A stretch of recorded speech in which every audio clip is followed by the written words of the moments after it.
Want to chime in on what's happening with your favorite KFAN program? Make your voice heard on the Bradshaw and Bryant text line. Let us know what you have to say by texting your message to 64686. That's 64686. Standard message and data rates apply.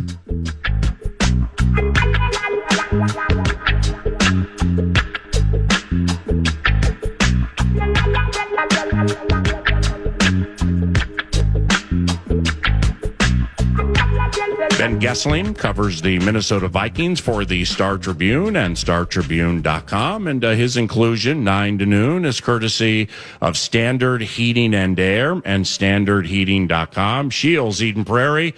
Even though he's not going to want this, I'm still going to do it. Can I get a witness and a raucous round of applause, please, for the scribe? Helping 9 to noon on a weekly basis for more than a year now. Ben Goessling is with us. What's going on, my brother? Not much. I'm just happy to be here. It's always a fun event. Happy to be out here and looking forward to a good chat. What toys did baby Benjamin love when you were little, and why? I was a big Teenage Mutant Ninja Turtles kid. It was funny. There was like I'm old, man. Yeah, they're back. They were in the Thanksgiving Day parade. I saw them on there last week. Yeah. So no, I was my nephews actually were. Remember the original movies, by the way? Oh yeah. Not to interrupt, but I mean, cool. I went on like day 2 to the theater. You were doing the Go Ninja, Go Ninja, Go bit with Vanilla Ice in the early 90s. No, I remember that movie very well. 100% you were. That was the second one. The first one, I don't remember the song of the first one. The Vanilla Ice song was the second one. Yeah, which he was already like past his time by that point. But first one's actually I'm just going to sound like a moron here. It's almost a legitimately okay movie. Yes. That you can watch as an adult. What is it? Elias Koteas as Casey Jones. Yep. It's a great film. Yep. Yeah, that one was better. And then it got a little cinematic goofy. masterpiece, I will go so far as to say. All right, and Nordo, you are 35 years of age? 40, actually. 40, and how old are you? I am 41. I'll be 42 in about a month. All right, so I have nearly 2 decades on my friends here, about 18 years on one, 17 on another. So I'm just going to lay it out like this, just to see, A, if they know what it is, and B, if they ever had one. Because now from Tristan Jackson with WWE, Rey Mysterio, the weird Laverne mask or Laverne and Shirley mask, whatever you said. The term is luchador. Luchador mask. To be respected. Mexican word for or Spanish word for wrestling. It's a big Mexican thing. Jeez, you guys are deep diving right now. Jack Black movie about this, isn't there? I mean, I recognize all of the terms. Okay, Rey Mysterio, Ninja, all the terms. You're more of a Viano 5 guy. No, let's. So here we go. It's like in the mid 70s. I was just hoping to get an Evel Knievel doll on a motorcycle where you spun it and it took off and acted like he jumped over the Grand Canyon, which he may have tried to do, but he jumped over the Caesar's Palace Pond.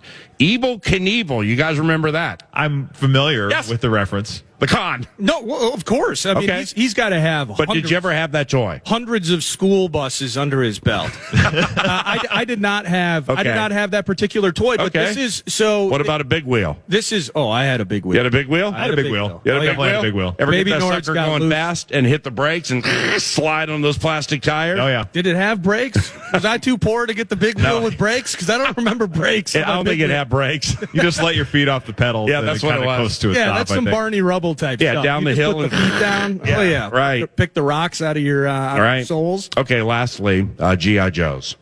Yeah, of course. Did you have them? I was Sergeant late Slaughter, to them. the whole bit, yeah. But yes, after Ninja Turtles for me. How about this? How about, as the kids would say, how swaggy was I when I was like 8 or 9? And I lived in the Philippines. I lived in the Philippines for a year and a half. And I went to half of 5th grade and half of 6th grade in the Philippines, just outside of Manila, in a place called Magallanes Village. Did you get to go to the Thrilla in Manila? I lived there during the Thrilla in Manila. That's actually sweet. That's between cool. Ali and Frazier, Ferdinand Marcos, Imelda Marcos in her shoes, and the whole thing. All right, so my father, my first stepfather, had to travel a lot to China and Taiwan and Japan. And occasionally I got to go with him. So I've probably been to Hong Kong 5 times, but haven't been there in like 40 some odd years. So when I say the kids would say, how swaggy was I as an 8-year-old? When my father would take me to Hong Kong, the G.I. Joes were made there. Yeah. So therefore I would get a full array of the G.I. Joes the United States of America was not getting for another 6 months. So, like, when we would come back to visit or come back to stay, I'd have this G.I. Joe collection. Everybody'd be like, dog, where'd you get that? Where'd you get that G.I. Joe? Was that, were they like 8-year-old street cred? That's going to be pretty good. Swaggy. Like the manufacturing defects where it was G.I. Jobs instead of G.I. Joes? Making a typo. Yeah, they, it was an indoctrination to a certain phase of my life when G.I. Jane was made. And it took place 6 months before everybody in the United States and America got it. So I had Joe and Jane. Yeah, you were a trendsetter. Yeah, I was a trendsetter with Joe and Jane. All right, well, Toys for Tots, Shields, Eden Prairie. Stop by. Unwrapped gifts are preferred. You can give money, too. Come by and say hello to yours truly, Nordo, or Ben Goessling. And about 40 minutes from now, Blake Cashman, linebacker for the Minnesota Vikings, will be with us. And let's begin here with our beloved scribe. Toys for Tots. Do the Vikings need to toy with teams and win more comfortably to be considered more of a Super Bowl qualifying factor? And good morning. Good morning. Yeah, it is. It's interesting. This is certainly something that comes up a lot. I see it a lot on social media after games and wrote about it a little bit today, in part because you see so much of this come up. Everybody's saying, wow, the one-score wins, it'd be nice to blow people out. They'd be more of a convincing contender if they did that. Looking this up yesterday, they actually have a higher point differential this year than the Kansas City Chiefs do, and I don't think anybody is debating the Chiefs' status as contenders. Now, 2 Super Bowls in the last 2 years and 3 in the last 4 will help with that. They have equity that the Vikings do not yet have, but this is not the same thing as 2022, or at least has not been in that particular stat. They got outscored in 2022 when they won 13 games. Yeah. Everybody kind of says, well, okay, they're winning a lot of close games, but when they lose bad. That has not been the case this year. They've lost 2 games by a total of 12 points. So, and they've had a couple of lopsided wins early in the year. I think this is a little bit different than what the early season thing was. They do probably need to be able to put some more games away, but I guess I look at it as, the other thing people say too with close games is they get fluky, there's luck involved. They're 24-9 in one-score games under Kevin O'Connell. Yeah. I think there's been enough of them that it's hard to say that's a fluke or luck at this point. Yeah, and you can follow Ben via Twitter at Ben Goessling, Goessling.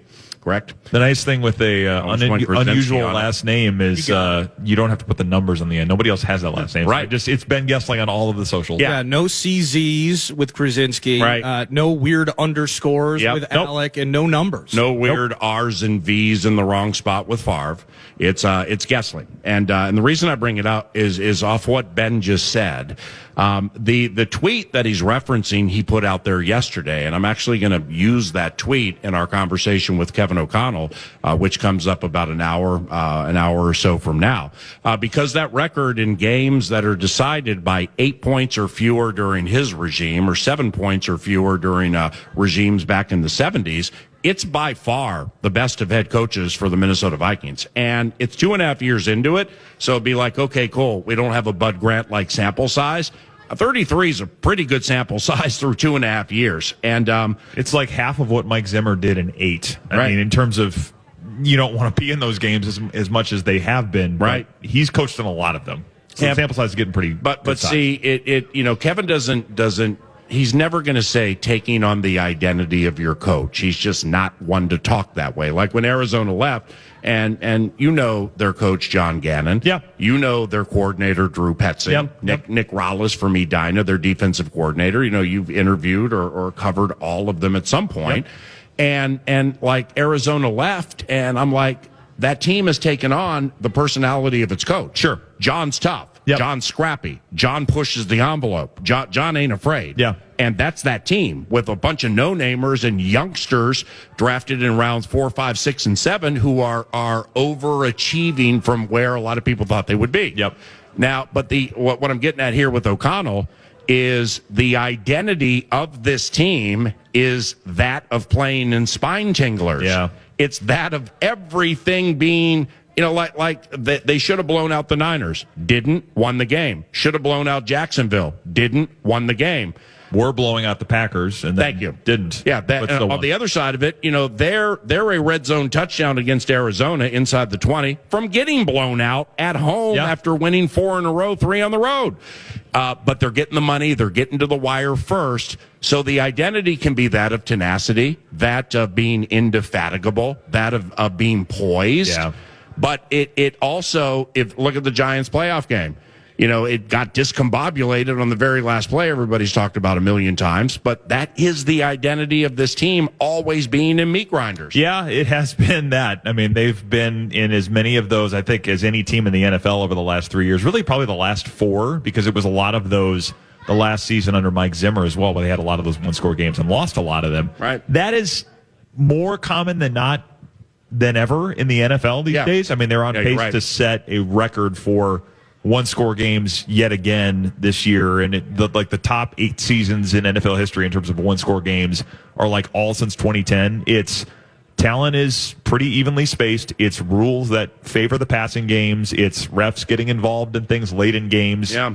The whole thing is set up for a lot of close games, so you have to be able to keep your head in those spots and be able to not panic, to not overreact, to not, break your process. I mean, even watching Sam Darnold back on that 4th and 5, it's a over the middle completion to Justin Jefferson. But when that ball comes out, I think Emmanuel Acho did a video on this yesterday, sees that it's not man coverage like they're bluffing that it is. There's going to be zone. Jefferson sits in the zone. Darnold beats the rush, hits him for 5 yards. It's a simple thing, but there's so much that has to go into that to not have it fall off the rails at that moment. And if it does, the game's over. So the composure that it takes to win in those spots, they have repeated it enough that I think it's hard to say that's a fluke. Right. I left my tinfoil hat at home, but you mentioned referees getting involved in games. Yeah. And, there's an aspect of this where it does feel intentional in some ways. I don't mean in moments. I don't mean that they get together and it's like, we're going to get 5 holding penalties on this team. I got this DPI in my back pocket waiting for a moment of drama just to flop that thing down on the turf. But it does feel, with the way that they adjudicate, with the way that they officiate these games, that in a lot of ways they do discourage blowouts, that they do in some ways create an environment where closer games are odds-on favorites in most of these, regardless of very even-handed talent and all of that. Yeah, I think that's right. I mean, there just are a lot of rules and a lot of calls that can get probably flagged on a lot of plays. I mean, there's a lot of holding, there's a lot of pass interference that they could call, probably more so than they do. And if they did, we'd all be kind of like, well, can we just watch the game? Can we not have all of this be taken up by a laundry fest? But I think there are moments where when it gets tight and somebody puts a hand on the back, they call it, and it does affect the game. Whether that's a reason to keep it tight or it's because they know, hey, this is being watched by New York, and we need to emphasize these things and call them. And I think that's to keep our bosses happy. I think that's more the key than the intentional aspect. Yeah, the result of it ends up being the same. But the result of it is the same. Yeah. What just flippantly, just being a fan by the metaphorical water cooler, what's up with these Aaron Jones fumbles? Yeah, it is. He has not been a fumbler, and he said it on Sunday after the game. He's typically not been a big-time fumbler. I do wonder, and I don't know this, but he had that rib injury against Jacksonville. I do wonder if the way he's holding the ball is being affected at all by that. I haven't had a chance to ask him much about that, but that has popped into my head. How much is he still dealing with that? How much is that impacting the way he carries the ball? Some of them have been nice plays. I mean, Jonathan Owens makes a nice play in Chicago. The strip on Sunday was, I thought, an awfully nice play too, but to get the peanut punch out on that. So peanut punch. Yeah, it's been coming up enough that I think it's certainly going to be something they've spent a lot of time on this week, because I mean that was the beginning of the end of Alexander Mattison last year. I mean that got on O'Connell's nerves like nothing else I saw last year. Right. I mean the turnovers, the fumbling especially, gets on his nerves in a way that few other things do. So I think that's going to have to get cleaned up. And we saw it on Sunday. He got benched for a little bit because of that. Well, how about the fact, too, that's now twice. If you remember, and I forget exactly which game it is, I hope you remember, the toss fumble. Yeah. Where in some ways it almost looked like his mobility, talking about ribs, and he's... I think it's Tennessee. I think he's clearly dealing with something. Yeah. That's how I see it. And so, but then, I think if it wasn't the next drive, it was one right after, KO's like, we're going to do like 3 toss plays in the next 5 plays just to check and see if Aaron Jones remembers how to catch. Yeah. And so he intentionally went back to it. And regardless of benching, ultimately, whether it was the wheel route, wish he would have closed on that. Yeah. Perfect pass from Sam. Yeah, great throw. A little bit of speed on it, but all the same. But then in the end, the game-winning touchdown, the head coach is like, at some point, I trust this guy enough at this stage that, he bleeped up. There was a little streak of dumb in the early stages, but he was big in the biggest moment. Yeah, and we tie this all together by talking about the close games, I think, because if you were to say this guy's dead to me, I'm not playing him the rest of the day, well, then you put yourself in a bad spot because late in a game, you may need somebody to make a play. He's been their best running back. I think a lot of his approach is kind of maybe filling in that belief gap that players might have if they're thinking about things and doubting themselves. I know a big thing for him is getting them past that point where they believe that they can go back out and do it. And if he has to fill that in by, even a little bit of maybe overdoing it, what may seem like overdoing it, telling players, hey, we're going to come right back to you. I think a lot of that is to send a message to them so that when they come back into those fourth quarter plays and the game's on the line and you have to get something done, they're not thinking about, well, I've already screwed up 2 or 3 times today and the coach is mad at me. So I think there is a little bit of a messaging thing that goes into how he approaches that. And for Aaron Jones on Sunday, obviously he comes in and makes the play that puts them ahead to win the game by 1. The voice of Ben Goessling, he covers the Minnesota Vikings for the Star Tribune and StarTribune.com. At Ben Goessling via Twitter. Please follow him as 9 to noon does. And he's part of the mix today with KFAN and the Minnesota Vikings live from Shields in Eden Prairie. The radio shows are presented by Unreal, UNRL.com. Please drop off an unwrapped toy and help those in need this holiday season. And listen to your favorite KFAN shows and some great Vikings guests like Blake Cashman joining us 20 minutes from now here at Shields. More with the Scribe around the corner on KFAN. Fan.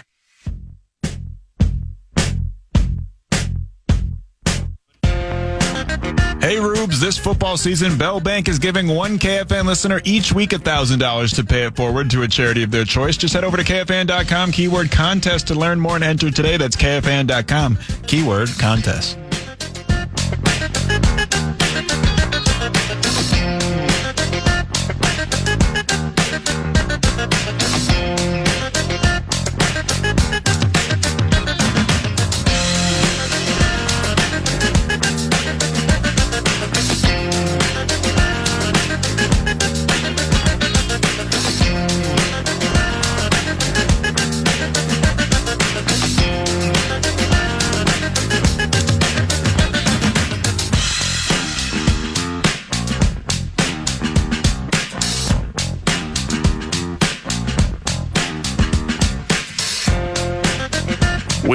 We don't discuss fantasy football frequently 9 to noon unless it's a Friday football feast with Paul Charchian, where we have one this week, Buffalo Wild Wings Savage.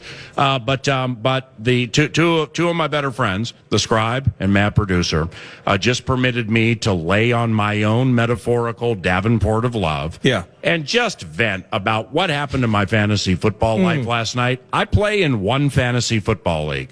No, 2, actually. I'll half-heartedly play in one Paul Charchian has, but I'll follow one that I started called Mad Producer and Mad Hatters really closely.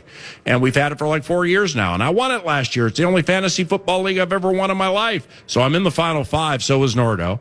And we're texting last night, and I got Bo Nix as my quarterback. I need 2 points with 11 minutes to go in the game, and I'm cooked from the game the day before, and just human nature related things. I'm like, I'm going to bed. So I laid in bed, listened to the game for a little bit, and fell asleep. Woke up this morning, opened my guillotine league. I'm like, where are my players? What happened? Where'd Jefferson go? What happened to Addison? Where'd my players go? And then I looked at the scores, and I'm like, are you kidding me? Bo Nix didn't get 2 points in the final 10 minutes of a game? Yeah. And so I bring it up to Nordo, and he's like, dude, I didn't want to say anything. I didn't know what to say. Yeah. So he hasn't said anything for an hour and a half. I tell Ben, Ben's not a big fantasy football guy, but he's just laughing at God's cartoon character, sharing the story in animated fashion about just waking up and like, where are my players? I'm laughing because I've had similar issues this year with my fantasy teams. Bo Nix, though. Well, I'm laughing. Go Caleb Williams for Offensive Rookie of the Year, damn it. I'm laughing because I'm trying to empathize with you. That's an awful beat. But Nordo's like, but I didn't know what to say to you. Correct. Because are you trying to empathize because you're not feeling these problems yourself? Because your team's better. Is that what you're saying? Well, yeah, he advanced to the Final Four, and I didn't. Not gracious way to put it. Not just that, but I'm already planning from his roster. Yeah. Who I'm going to pick up tomorrow to better Team Nordo. Corpse isn't even cold yet. But can you wait to look at Sam Laporta's game logs until maybe tonight? And I'm not like a around correction somewhere. Here's the key to all of this, okay? And it's fantasy football. What if I open it later and my players are back? They've come back to the room after the mutiny. It's boring to most people, but he started Bo Nix this weekend. He cut Sam Darnold to play Bo Nix and got clipped. Yeah. If I'm a Vikings fan, I'm loving every second of that. Yeah, that's cool. And that's kind of a bit, as you would say in your own words, that's a karmic convergence. And it's not just Bo Nix. It's Sean Payton, quarterback. Oh, my heavens. Okay, all right, 3-2. Welcome back to Shields and Toys for Tots. Wow, am I hating my lot in life right now with that? Because you're right, it's the anti-Vike. The coach with the visor, and the 7 heads and 10 horns coming out of the visor. The scribe understands that, and I think Mad Producer does too. I do. So it's the anti-Vike, and then it's the rookie quarterback who's not going to be as good as J.J. McCarthy when J.J. plays. J.J. has to be better now.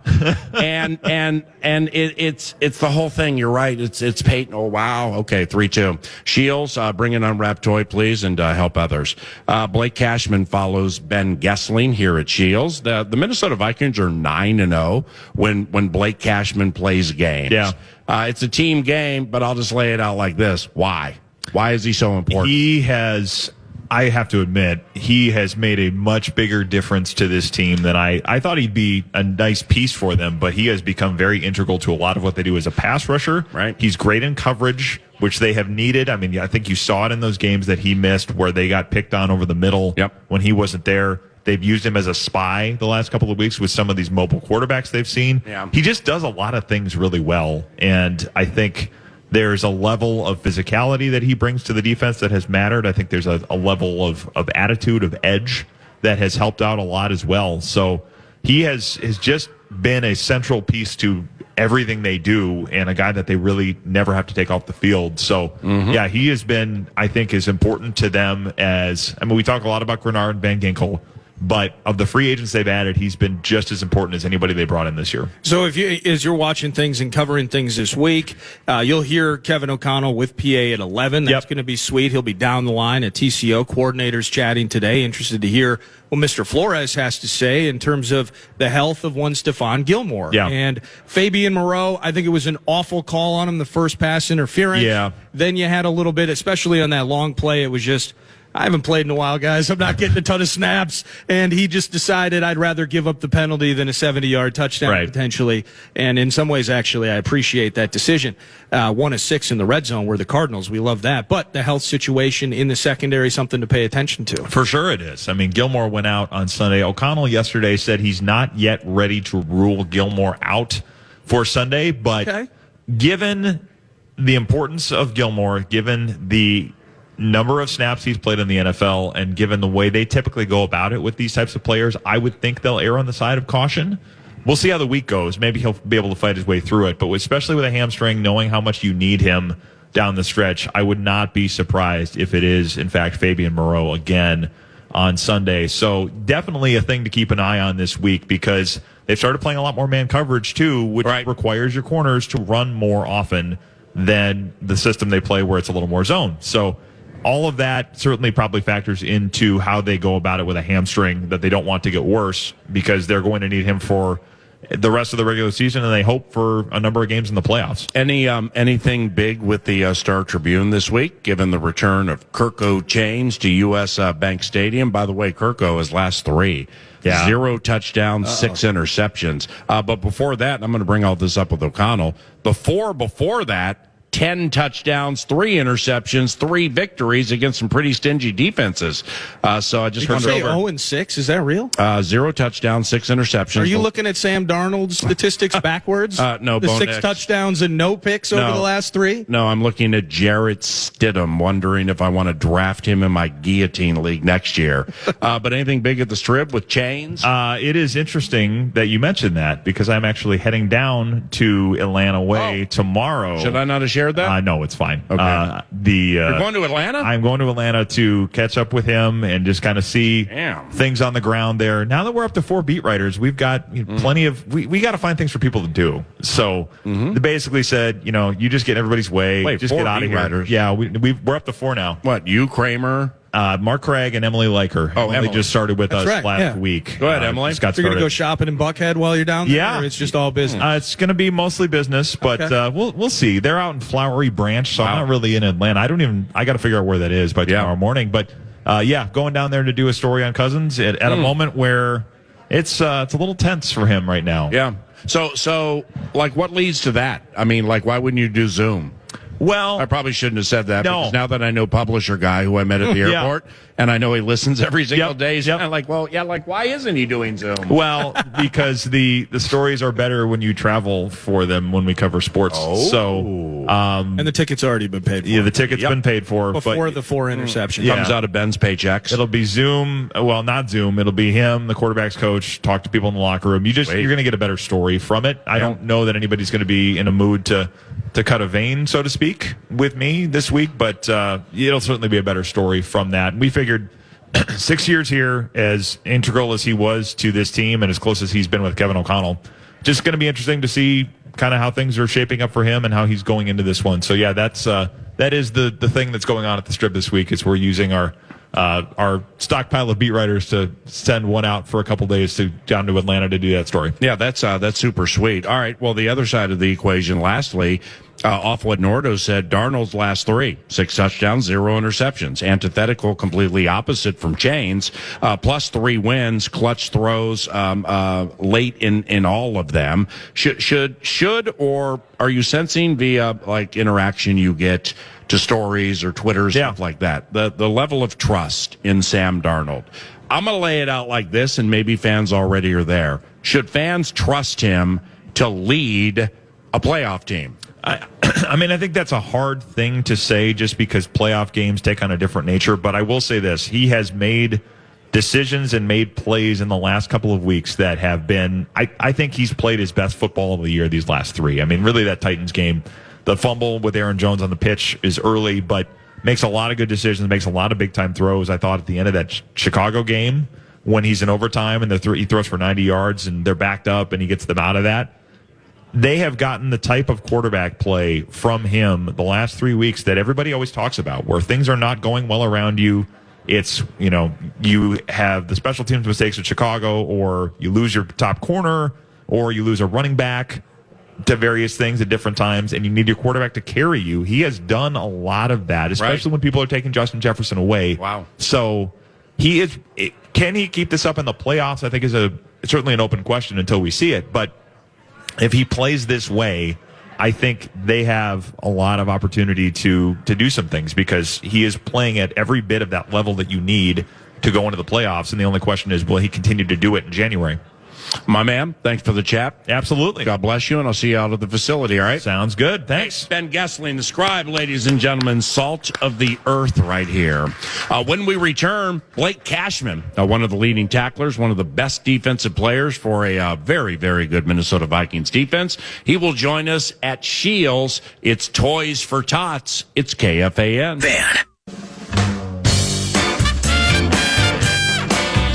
Get ready, Minnesota. The Goo Goo Dolls are bringing their electrifying energy to the Ledge Amphitheater on August 18th. Don't miss your chance to experience the magic live. Get the full details now at KFAN.com, keyword calendar. That's KFAN.com, keyword calendar.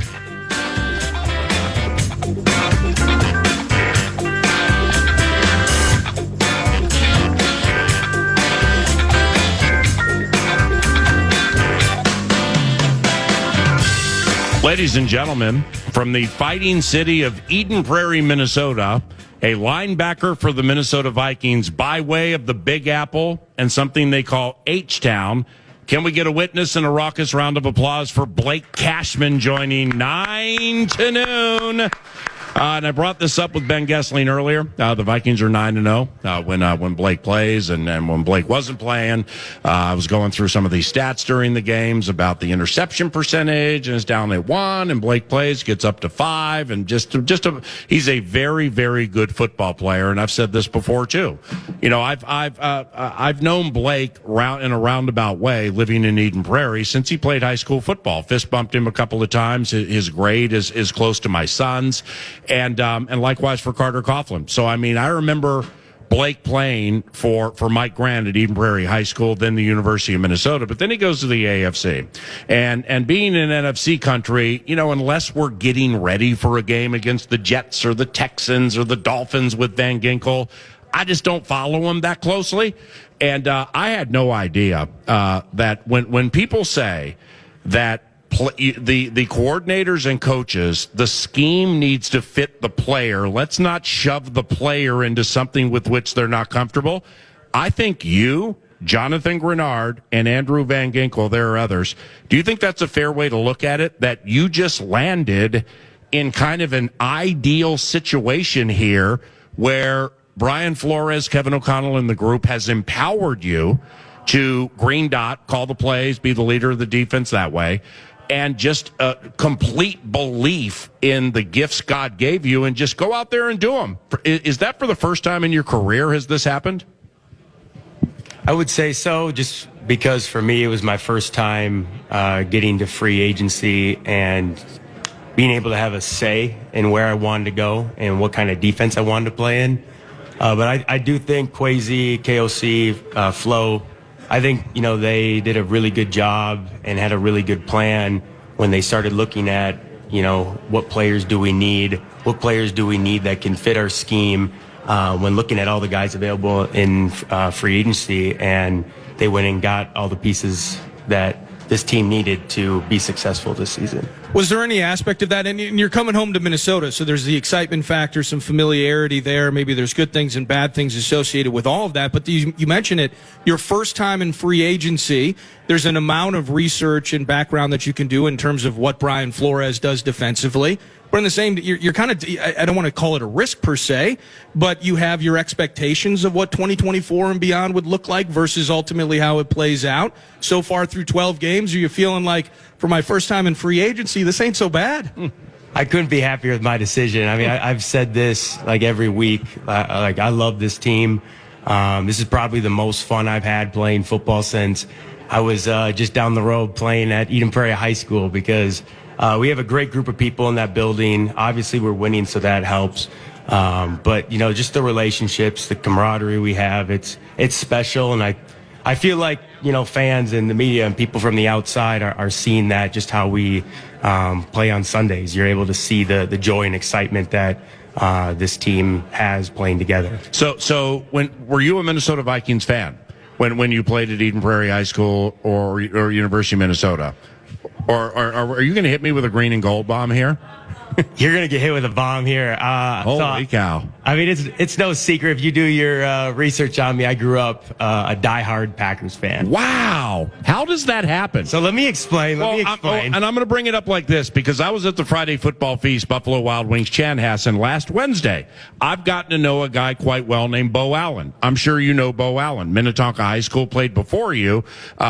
Maybe you don't know him, but he does a podcast with Chris Long, and, you know, Bo's back and forth building a house here. So he's starting to become a little part of the radio show, Elite Football Mind.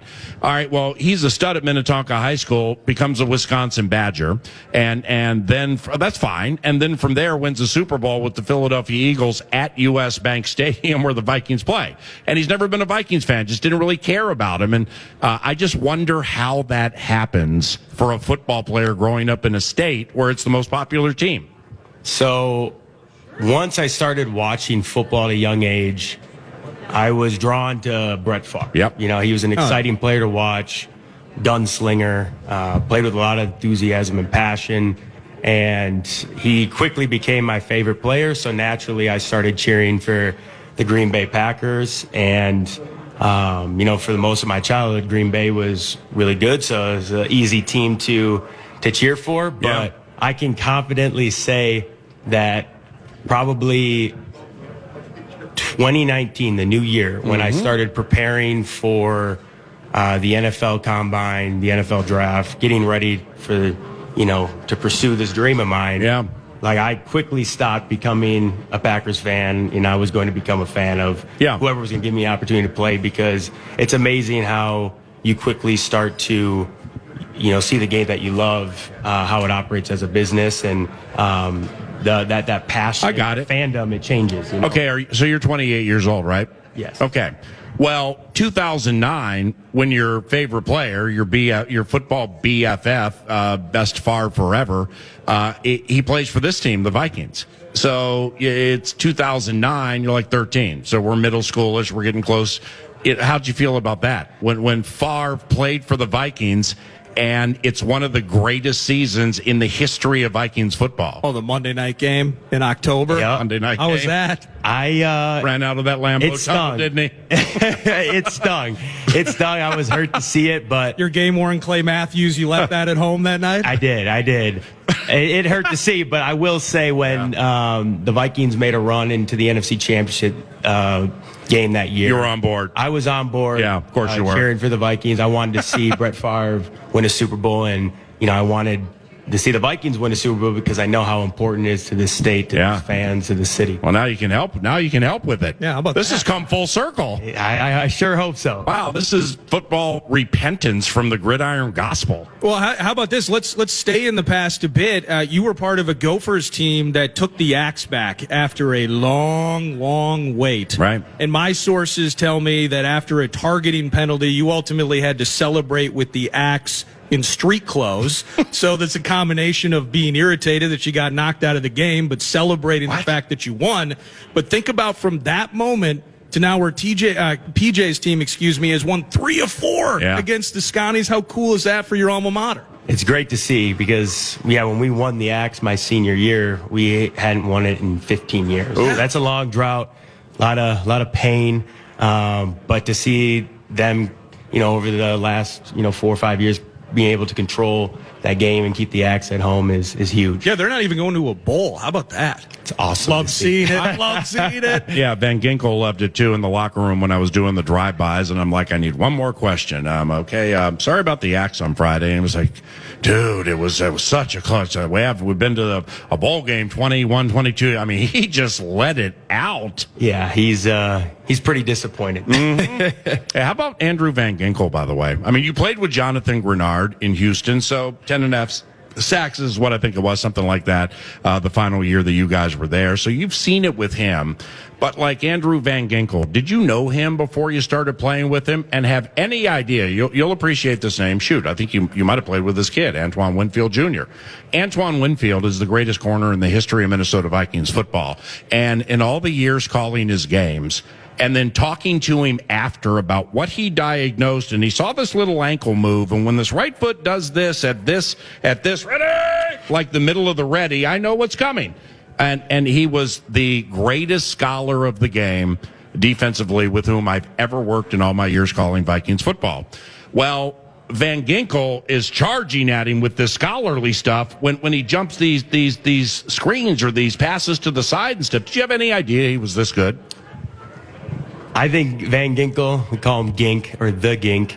He's having an outstanding season. It's what we expected. I actually did know Andrew, though. We met at the Combine for the first time, but I was familiar with him when he was at Wisconsin. But he was very close with Ryan Conley, who Eden Prairie. Yeah, Eden Prairie guy. Played at Wisconsin as well. He actually spent some time in his professional career playing for the Vikings. Yeah. But I was stoked to see that he ended up signing with Minnesota, another familiar face as for me going to a new team, and he's playing lights out this year. And there's a reason why the coaches call him Coach Gink on the field. Oh, I because see. He knows ball. He's a smart football player. But the bookworm side of it is underrated. Like the former linebacker for the Chicago Bears, Hunter Hillenmeyer. Familiar with the name? I played with the Bears like 10, 12 years ago or whatever. I'm on the field at Soldier Field, and I was with Pete Bursich, Ben Lieber, somebody, and we were talking. I was introduced to Hunter Hillenmeyer, outside linebacker for the Bears, in the league for like a decade. The way he laid it out was like, I'm not as fast as that guy. I'm not as strong as that guy, and I may not be able to jump as high as that guy. But if you know the plays and the, quote, do your job, end quote, 9.5 out of 10 times, you're going to last a long time in this league. That's so true, isn't it? Absolutely. And I feel like the longer you play in this league, like the more you start to understand that players with high football IQ, they hang around and they tend to, perform at a very high level. With a team, we've talked about it, or I've just thought about it over the course of time. Like when I picture what a leader in a locker room looks like, and there's a lot over the course of time. You can think back. You were watching football, becoming a fan in Ray Lewis's prime. You think about a linebacker. He's getting loud, first guy out of the tunnel. He's got the dance, the whole bit. And we've seen guys, particularly in Minnesota, maybe a guy like a Harrison Smith, who isn't loud, who isn't boisterous, who isn't leading every pregame, breakdown. What has it been like in the locker room with the Vikings? A lot of new faces to the mix. Do you have to be loud to be a leader? What is that process like as these individuals kind of manifest themselves in that locker room? I think there's, many different ways to lead. And like you touched on with Hitman, like, he's a guy that's played at a high level, knows ball. Like, he leads, I feel like just by how he works, how he prepares, how he takes care of his body. And then, he's having conversations, though, individually with players, to help them improve their game. And, you got guys like Metellus, B.O., JG that will, they'll give the rah-rah speech. They got that gift in them. But, like if you look at me, like I'm a guy not doing rah-rah speeches, but I like to stay engaged with both the offense and defense side of the ball throughout the game, just continuing to talk to guys, asking what they're seeing. If a guy makes a bad play, like you got to be there to pick him up. So, I think this team does a very good job at just understanding, who we are as human beings, how we are as players, and because it's a relationship business, like that's what it takes to I think go far and have a lot of success in this season. Last one, Blake Cashman, Shields, Eden Prairie. I mean, you've been to Eden Prairie Center a million times, right? From Eden Prairie. Were you here so Shields wasn't around when you were here, right? No, I think this was like a Kohl's or a Sears or something like that. Yeah, right by, like Wildfire and that whole thing. But look, I mean, this place is unbelievable. I'm sure you've been here before. Have you been here before and shopped? I have never been to the Shields here, but I've heard nothing but outstanding things. Yep. Are you offended that there's no 51 hanging around here? We got a 3. A little bit. Who do I need to talk to? Yeah, that's a merchandising issue. Right. And then maybe he would be cut into that. But lastly, Atlanta, Cousins, that's just about the only way to put it in the state of Minnesota after 6 years it gave us here. When do you start working on that? Maybe you already have. When do you start? Because you're a scholar of the game too, like Van Ginkel, Grenard. I mean, these AFC players, man, they come over here and I'm like, damn, holy cow, with this Blake Cashman on the pass. We've talked about it, the drops on the passes, everything. But that just doesn't happen like that. When do you start working on the game? And just like, how do you work on the game? What's important to you? Well, as a team, we start Wednesday. That's like our Monday of the week. But, I'd say for myself and a lot of guys, we get a jump start on days like today. Yep. So, I'll always watch at least 2 of their games, probably, some of their most recent games. So like the all 22 bit, back and forth, back and forth, back and forth. You watch each play like 5 times. Yeah, of course. And like, especially when, football is a very situational game. And, that's when you have to be at your best. So when you're watching the tape and, these third and longs come up, or but third and short, like what are the tendencies they like to do? What are the route combinations? How are they? I'm a guy that's involved in, blitz and the rush a lot. So I like to see, how is the back scanning protection? How is he picking up blitzes? Oof. So all those things, you can kind of start to get a feel for, And then once you get into the preparation with, collectively with the team and the coaches, you kind of already have a feel for, how things are going to go through the week. They have like 32 coaches. I mean, isn't there somebody who can like slide you a sheet on tendencies and percentages and all that kind of stuff to give you a starting point? They definitely do. And we have whole PowerPoints. There's it's an analytic game now too. So you got all the data points. But you gotta watch tape and see how, like, just the little things too, like how fast are the linemen flying off the ball on their, wide zone or stretch plays. So, as a linebacker, that's something I need to know going into a game. Appreciate you stopping by. Thank you very much. Great season. Great having you back out there. Good luck against Atlanta, all right? Thank you. I appreciate it. Blake Cashman. Cash money. No longer cashy thanks to Nordo. He's cash money, and it works better. Oh, yeah, he was at the genesis of that, by the way, when I asked you that on the sideline of a practice. Hey, do you mind if I but that's just how things work in collaborative fashion. Kevin O'Connell will join 9 to noon coming up here pretty soon. He will be at Twin Cities Orthopedics Performance Center, the practice home for the Minnesota Vikings, generally where 9 to noon is on Tuesdays, but we're not there this Tuesday because we're at Shields, which has 34 locations across 16 states, featuring the world's largest selection of sporting goods, apparel, footwear, and more from top brands. KFAN and the Vikings at Shields all day today, courtesy of Unreal. And if possible, you drop off an unwrapped toy to help those in need this holiday season, and to listen to these KFAN shows and meet great Vikings guests like Blake Cashman. Kevin O'Connell, head coach of the Minnesota Vikings, joins us when 9 to noon continues at KFAN.